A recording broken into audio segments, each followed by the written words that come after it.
Hi, welcome to Best in Tesla News, episode 91. Tesla hits that magic $1 trillion market cap. And the Tesla Model 3 becomes the best-selling car in Europe.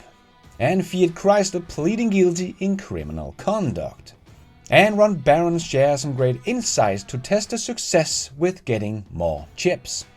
And both Lucid and Rivian are starting deliveries. And GM is out saying they will absolutely catch up with Tesla in 2025. Yeah, Mary Berry is becoming a stand-up comedian. All this and much more to come on today's episode. Let's dive right in.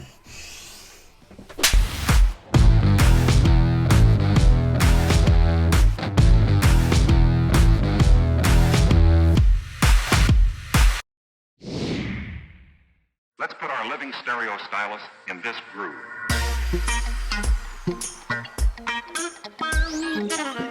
Yes, Tesla gets over the $1 trillion market cap for the first time ever. What an amazing milestone. And I think it happened much earlier than many people thought. And of course, this also made Elon Musk leave Jeff Bezos further behind in the list of the richest people on the planet. Actually, as Fintwit showed on Twitter, Elon Musk made more money in the last 9 months than Warren Buffett has made in 91 years. That is crazy. But there has been so much good news for Tesla over the last couple of weeks, and it's all just compiled this week. We had the best deliveries in Tesla's history, much higher than Wall Street's analysts thought, so that was nice, but then came the earnings call with just a lot of records, and everyone could just see what amazing numbers Tesla was able to pull off. Of course not Gordon Johnson. It's your big chance, Gordon. Let's throw in the towel. It's $1,000 stock and $1 trillion market cap. Let's throw in it. Let's turn. Let's go bullish. Let's turn it on. It's finally time for you. Let's embrace it. What do you think? Absolutely not. Oh no, you're kidding. Now? But hey, we all know what Gordon Johnson is, right? Like the song goes. And analysts are still starting to raise their price target on Tesla, forcing the stock price higher. And the day Adam Jones put a $1,200 price target on Tesla stock was also the day that Hertz decided to buy 100,000 Tesla Model 3s. And Tesla didn't give a single dollar in discount. This just shows you that Tesla is not kidding when they say they do not have a demand problem, because Tesla would have sold the 100,000 Model 3s with or without Hertz order. But a funny little side note is that Mark Fields joins Hertz board of directors in June. He's also the former president and CEO of Ford Motor Companies, where he served for 28 years, and he has now just bought 100,000 Teslas. That is kind of ironic, right? But if you think Hertz will just get Teslas everywhere now, you better think again, because Hertz Sweden said, "We are owned by Volvo. We have no connection to the deal that is happening with Hertz International. Something is happening over there in North America. We are owned by Volvo Cars and mainly supply Volvo and Polestar," says Hertz Swedish communication manager Cecilia to a Swedish newspaper.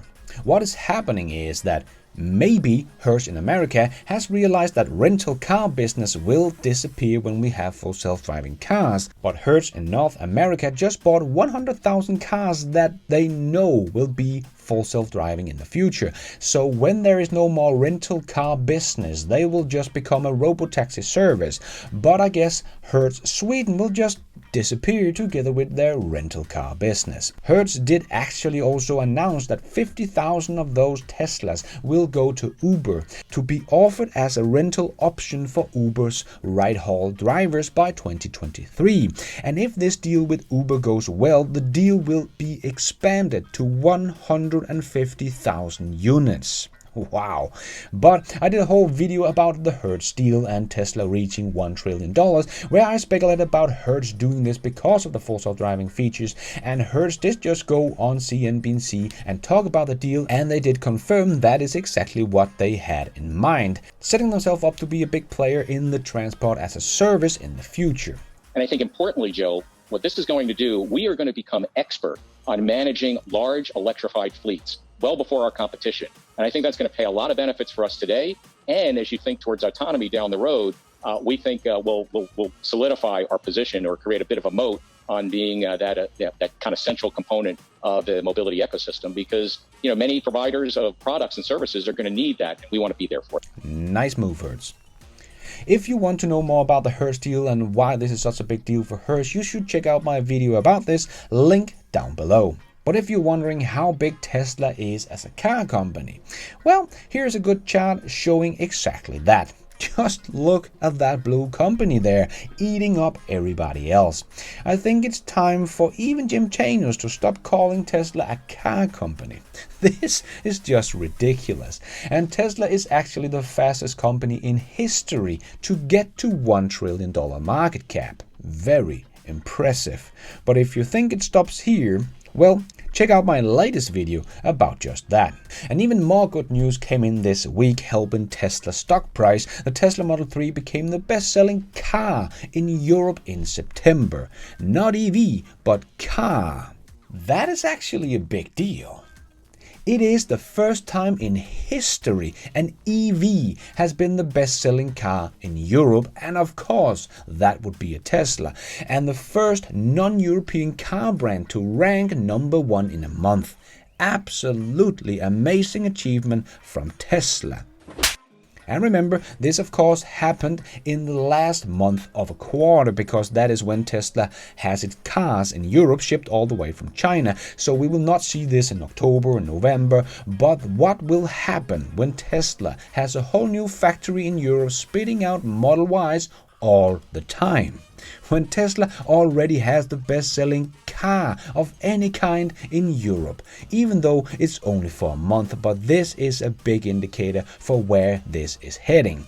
Also here in my country, in Denmark, Car of the Year has 7 finalists. 5 of those 7 finalists are all EVs. Yep, who cares about ICE cars anymore? But it is not just in Europe the Model 3 continues to do well. In Australia, the Model 3 is gaining on Toyota Camry and could possibly overtake the old-time favorite from Japan. And that is quite impressive when we consider that the Camry's price in Australia ranked between $31,000 to $47,000, and the Model 3 starts at $60,000 and tops out at $87,000. This really shows the power of the Tesla brand.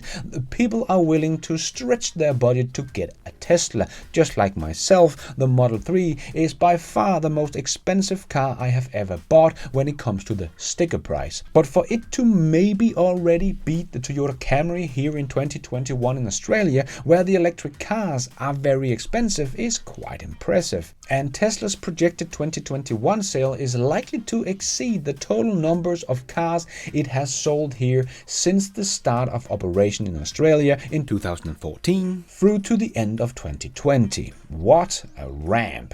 And all thanks to the Giga Shanghai factory. And GM was out talking again how they would absolutely beat Tesla in the US. Do you think that you can catch Tesla by 2025? Absolutely, Phil. When we look at the portfolio we have, not only the Hummer and the Lyriq, but Mark Royce talked about that we're going to have a Equinox-like size product that's going to be at around $30,000. We have the Silverado E coming, a GMC product after that.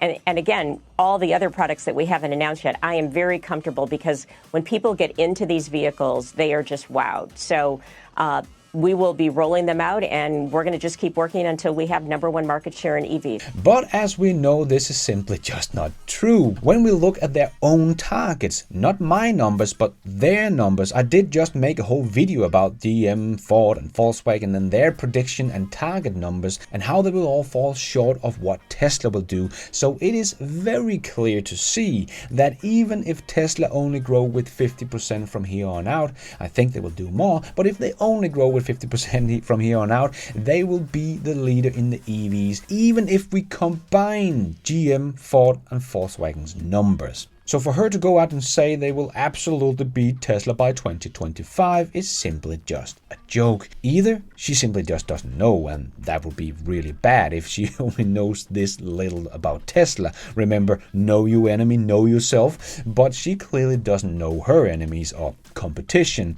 Or if she does, she's simply just lying, and that would be even worse, because then she's just misleading investors if they believe her and think GM will be the biggest EV maker in the US by 2025. Because as always, they don't talk about production numbers, but just of all the new EV models they will have. But they did announce they expect their North American EV vehicles EV vehicles, great one GM, their electric vehicles anyway, their EV assembly capacity will reach 20% in 2025. But that would mean they will only produce something like 600 to 700,000 EVs by 2025 for the North American market. That is not absolutely catching up with Tesla, not even close. And they are talking down building new factories because it's cheaper and faster just to retrofit their old factory.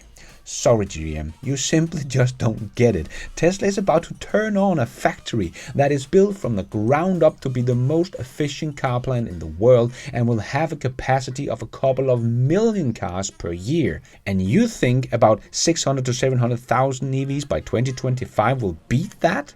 And Tesla also has a Fremont that already today is building about 600,000 EVs per year. Yes, about your target in 2025. Sorry, but I cannot believe Mary Berry is this misinformed that she doesn't know this. And therefore, she's just straight out lying on national TV. Wow, this will not age well when we get to 2025 and Tesla will produce millions of EVs in the US and GM is scrambling around 600 to 700,000. But I guess another goal we can add to the pile of gold GM has said about EVs they will get to, like 25 EV models by 2022. Oh well, GM, good luck. And people are still very uninformed and still hung up on the fact that Tesla once made a loan. But as always, people forget that Tesla did actually pay the loan back with interest, and Ford also got a loan at the same period and they have never paid it back. Or GM got bailed out back in 2009 when they went bankrupt and has never paid that loan back either, and both have billions and billions of dollars in debt. And as I said in the news show a couple of weeks back, people seem to forget that the fossil fuel industry currently benefits from subsidies of $11 million per minute. That is a whopping $5.9 trillion worth of subsidies granted to the production and burning of coal, oil and gas in 2020 alone. And Tesla is the one people are hating on? Tesla actually paid off 6 loans so far in 2021, accounting for over $1 billion in debt. Yeah, the old guys could learn a thing or two from Tesla, who always pays back his loans and is growing and getting more and more profitable every quarter that goes by, which can't be said by the old legacy automakers. Another automaker is pleading guilty to criminal conduct over emission fraud. And Fiat Chrysler is nearing an agreement to plead guilty to criminal conduct to resolve in multi-year emission fraud probe surrounding Ram pickup truck and Jeep SUVs vehicle with diesel engines. People familiar with the matter said, according to Reuters. And as Reuters wrote, the FCA's discussions are heating up as one of the employees prepares to face trial next year on charges that he misled regulators about pollution from the vehicles and continue the deception even after official caught Volkswagen cheating on government emission tests. Yeah, they talk and talk and talk, but they are all only here for the profits, no matter what they have to do to get it. But Tesla is here to change the world for the better. That is their mission. Yeah, I know who gets my vote or my money when I buy another car. And when we're talking about emission, we have seen Tesla's credit go down over the last year, but now more car brands joins Tesla's little emission pool. Jaguar Land Rover intend to join Tesla's EU CO2 emission pool for 2021 alongside Honda. Yeah, it's always fun to see the competition just giving Tesla money. And Ron Barron shared some knowledge from behind the scene with Tesla and how they are able to navigate so well through the semiconductor shortage. Ron talked about how Elon and his team, as we know, did not cancel any orders with the chip providers, as all of the other car manufacturers did. Instead, they increased it, and they did a little more than that. They did not only contact the chip providers to get more chips, but they contacted their suppliers and their suppliers all the way down the supply chain. So they found out where all the chips were and bought all the chips they could get their hands on, and as we know, they wrote new software for 19 different chips. So that is why Tesla is able to grow through this semiconductor shortage while everyone else's sales are dropping off a cliff. And this was one of the things that Elon talked about with Herbert Diess and the Volkswagen top leaders with the interview he did with Elon. Follow the supply chain. Just like Tesla did with their batteries, Tesla followed the supply chain all the way to the mines. They know exactly what they need to do to get to their goals, and nobody else has taken the trouble to do that, like JB Straubel talked about in an interview, and that is why no one else will ever catch up to Tesla. Tesla is thinking from mine to end product and every step in between, and they make sure they are in control of as much as possible. And I also know some things, but Tesla is only making like 900,000 cars, so of course they are not as chip constrained as many of the big boys are, making millions of cars. Well, actually Tesla is using a lot more chips than you might think. I don't know the exact number of chips in the different cars, but we have heard for someone like ARK Invest talk about EVs using 3 to 4 times more chips than a normal ICE car. If that is the case, 900,000 Teslas uses as many chips as about 3.1 million ICE cars. So that is more than BMW, Mercedes, Volvo, Audi, Skoda and so on, and even the Volkswagen brand sells every single year. And they are all having problems with making the amount of cars they need to because of this semiconductor shortage. But Tesla is using more chips than they are. This just makes the way Tesla has handled this shortage even more impressive when you think about it in that way. And remember, Tesla's batteries for storage are also using a lot of chips. But hearing what Ron Baring had to say about it made a lot of sense and explained a big piece of the puzzle why Tesla is able to handle this shortage so much better than everyone else. They follow the supply chain all the way. And Russia deems SpaceX Crew Dragon and Falcon 9 rocket safe enough to launch cosmonauts.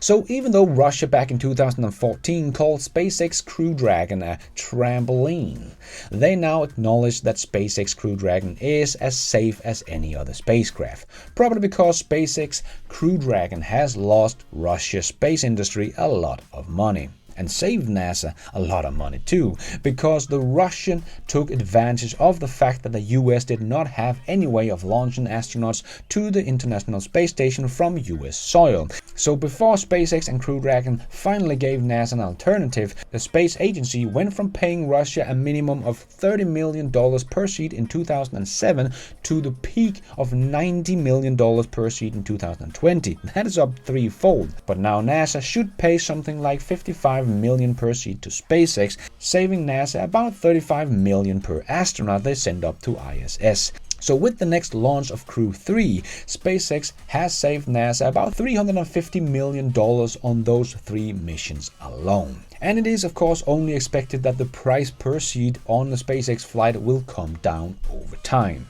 And let's squeeze in the last shorts news topics into this news show. Yes, it's time for the Tesla Shorts. And this guy shared a video about how Ford Blue Cruise is able to turn. No, that's a turn. Just look, it's turning. It's turning, the road is turning there. Wow, impressive. Or like Hallmark's catalog said, that's not a turn, this is a turn. He's got a knife. That's not a knife.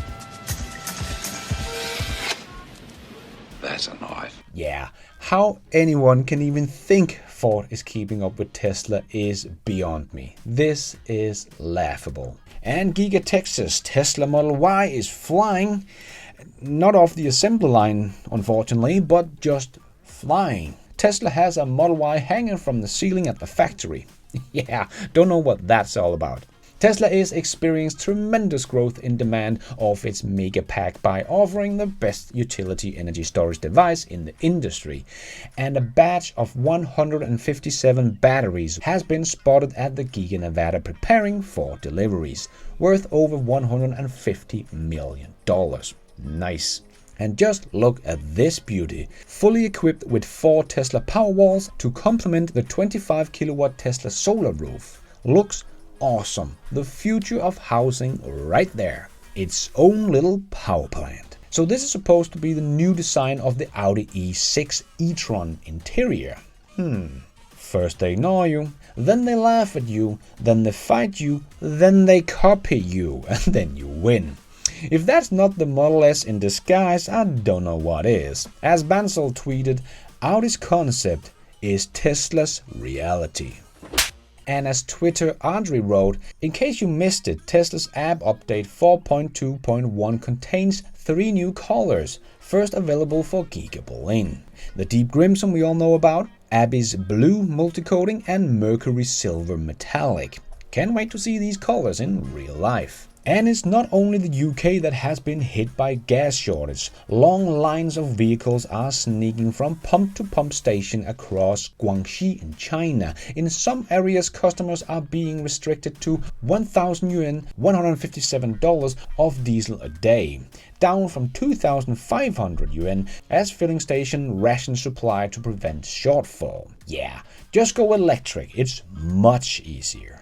And Missy, that is going to be the advisor of NHTSA, that does have a conflict of interest and really don't like Tesla, but at least she's stepping down as a member of the board of Viona, now that she's going to be at NHTSA. And I guess Volkswagen spokesperson Michael is watching Best in Tesla, or at least thanking me for making him a new nickname.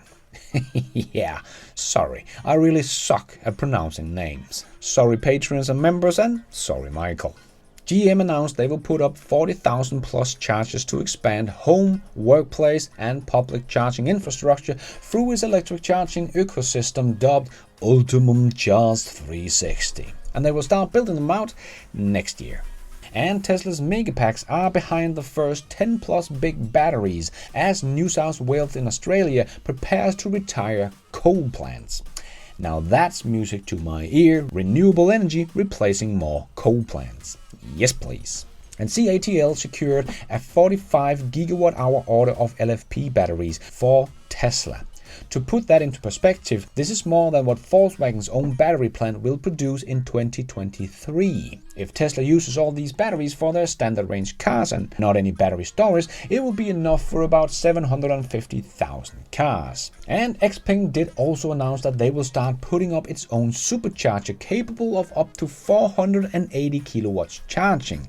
Now that's fast. They say it will recharge their cars' batteries from 10 to 80% in just 12 minutes. Nice. You don't need it much faster than that. And Lucid should have started deliveries of their Dream Edition to customers this Saturday. So cool, can't wait to see some more reviews from customers popping up. And of course see how Lucid will do with the ramp up of production. And Rivian is also starting its production ramp. It is only doing 1 car a day right now, so they still have quite the ramp to do to catch up with Tesla. But maybe Lucid and Rivian can have a little race to see who will get to 100 cars a day first. And as Elon wrote on Twitter, prototypes are trivial compared to scaling production and supply chain. If those are solved, achieving a positive gross margin is the next nightmare. Starting a second new vehicle line before the first is working will divide resources and amplify probability of failure. Some good advice there for those 2 new startups. And speaking of ramp up of EVs, this great chart from Piper Sandler shows just how much better Tesla is at ramping up EV production than anyone else. Legacy or EV startup, Tesla is in a league of its own. And speaking of Sandler, they did just give Tesla the Wall Street's highest target of $1,300. Yeah, everyone seems to be changing their tune about Tesla, even though no one still believes Tesla on their target of 20 million cars in 2030. Going to be exciting to see who will be the first to actually believe Tesla's target of 20 million in 2030. And Elon did also tweet, "The cemetery of automotive startups over the past century is very large and will get larger. Tesla and Ford are the only American car company that haven't gone bankrupt." And Ford CEO Jim Farley retweeted Elon's tweet and wrote, "Thanks for leading the way." Wow, big words from Jim towards Tesla there. Respect. And Tesla will soon come with an update for their phone app, where you can access your Sentry Mode live videos on your phone. Yes, please. And you can talk through the car's speakers, as Desmond showed on Twitter. I see you. I see you. I see you. I see you. Step away. Step away. Pretty cool. Great feature. I love it. Now that's just cool. I have wanted this for so long, and this is why I just love having a Tesla. Just remember, when the Model 3 came out, it did not have Sentry Mode. It was something Tesla added afterward, and it has just become better and better over time, and is now taking it to a new level, and making my 2.5-year-old Tesla Model 3 even better yet again. God, I love owning a Tesla. And the stock ended the week off over the $1,000 marks, so Tesla is still a $1 trillion company. Meanwhile, Gordon Johnson is like, "It's fine. It's essentially all factually incorrect anyway." And before we end off with a bit of fun, I just want to give a quick shout out to my newest patron and members of this YouTube channel. Barry Hamilton, Scott Hurlbert, S. Gerard Schultz, Dale Max, Young Lee, Jeffrey L. Cover, David Trobish. And I thank you for watching, members. Mark Marco, Hugh O'Neill, Kevin Cole, Jennifer W., Ivan Sandy Wyatt, Mark Standeven, and my Be Nice and You Are members, Drew Vest. Thanks for the upgrade, Drew, and thanks for the upgrade to Stefan Ora, my new Best in Tesla superhero.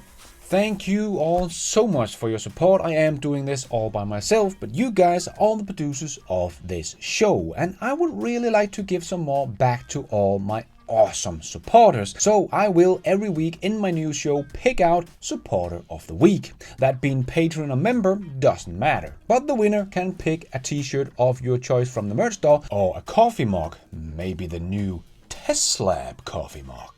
Well, that will get you up in the morning. And this week's winner is Carlo Herman. He has been a supporter since August 2020 and is always ready with moral support on Patreon, sharing videos and other contents. Thank you so much, Carlo, for all your support. Your support is highly, highly appreciated. I will contact you on Patreon. Meanwhile, go in and find the t-shirt of your choice, or maybe the coffee mug.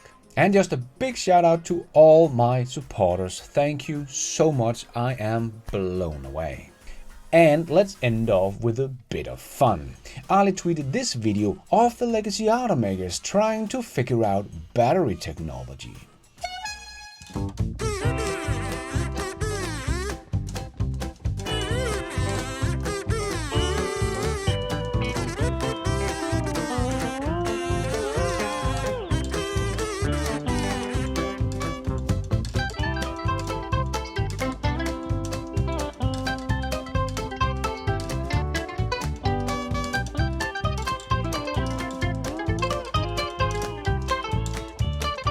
That is all we have time for in this new show. Hope you enjoyed it. If you did, don't forget to hit that like button. It really does help out this video a lot.